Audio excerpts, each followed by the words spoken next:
Well, hello, it's Beck Ann here of Beck and Sam Crafting Fun. And today, you guys, I was inspired to make my own journal cover for a legal pad from seeing this We Are Memory Keepers advertisement in one of my old magazines. So today we're going to take a 5x8 legal pad that I got from Dollar Tree. So you know this is an inexpensive project.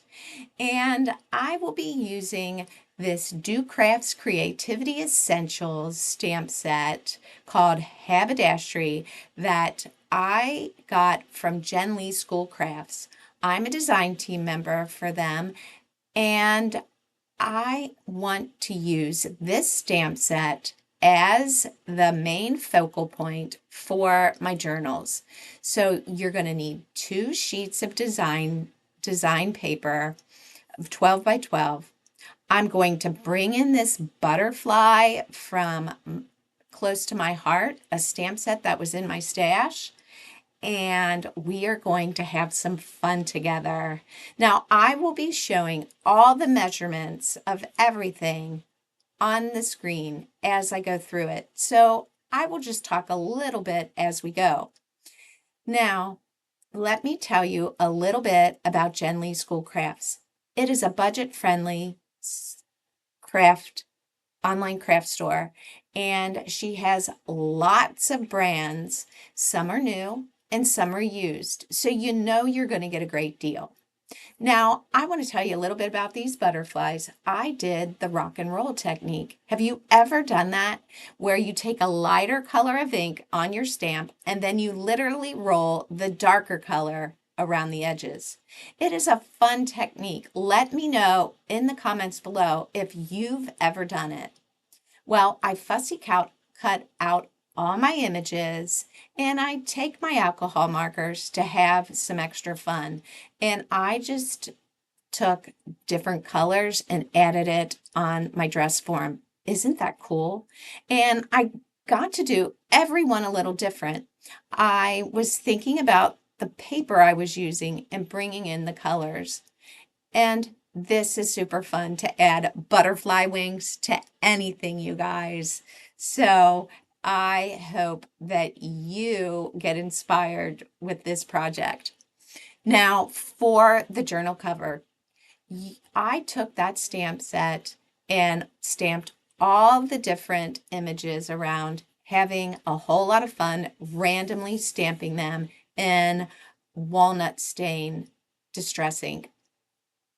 Now, you are going to be scoring this in 3 places, and this creates your cover. Now, if you have directional paper, you will want to think about that as you score, because you fold on the score lines and create a spine for your legal pad.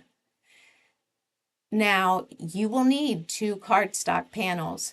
This gives your paper, your design paper, strength to give it a sturdy cover. Now, I suggest that you use cardstock that is a little bit thicker, like an 80-pound or 100-pound cardstock.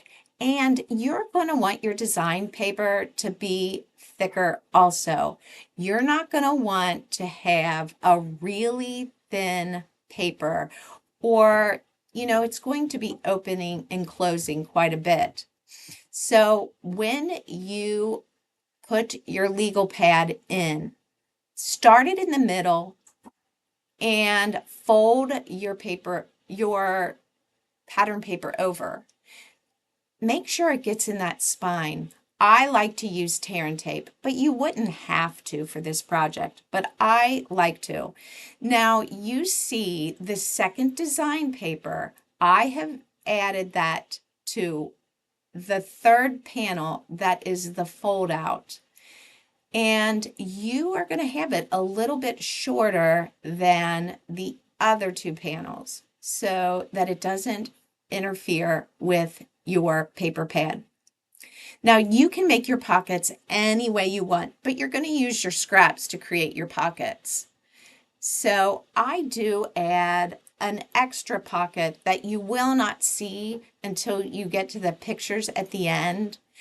You can have as many pockets as you want for this.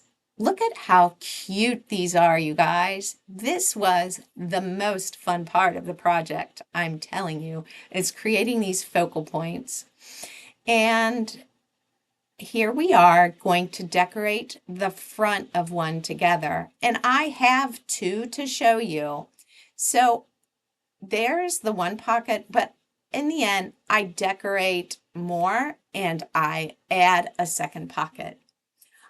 Jen also sent me this ephemera from K & Company, and she has lots of ephemera in the shop right now. So if you enjoy making your cards and your journal pages, your scrapbooks with ephemera, you're going to want to check it out. And I'll also be telling you about a code here towards the end of the video. So stay with me till the end. And here we are decorating. And what I like about a journal cover is it's not like a card. You can layer it up. You can have ribbon and buttons, and you'll see how I add some of those fun elements here. Now, I am just figuring out where to put this ephemera, and then I'm going to be adding, you know it, some lace. So let me know what you think of this project. Will you be giving this a try?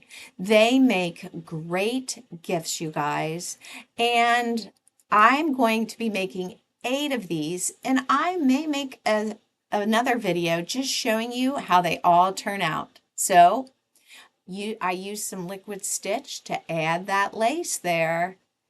And I will be bringing this back at the end to show you exactly how it turns out. But I have another one that I started that I want to show you that cover too, because I used different paper and I used some buttons with the ephemera to give it a really fun touch. Now, let me tell you about this pattern paper.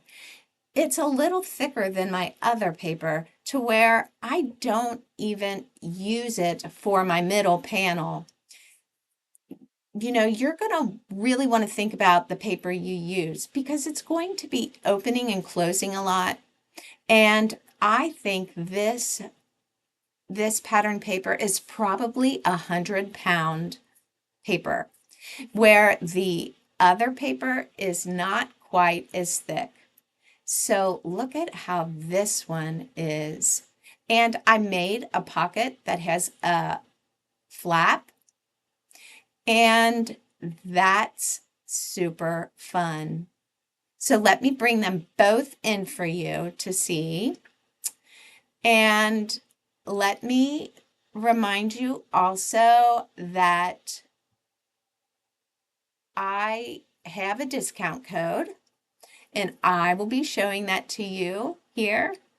And oh, the fun, you guys. You're going to have so much fun creating these. I promise you, it's easy. So there's that code, Beck10. Don't forget to use it when you're in Jenlee Schoolcraft shop. And I will have everything linked down in the description box below for you so that you can click on it to get to the shop. Well, until next time, I hope you are having a great crafty day, and I will see you soon.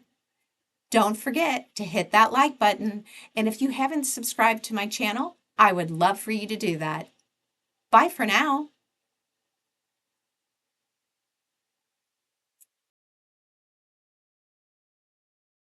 Why, thanks for still being here. I've got some more crafty fun for you to watch. Just click here.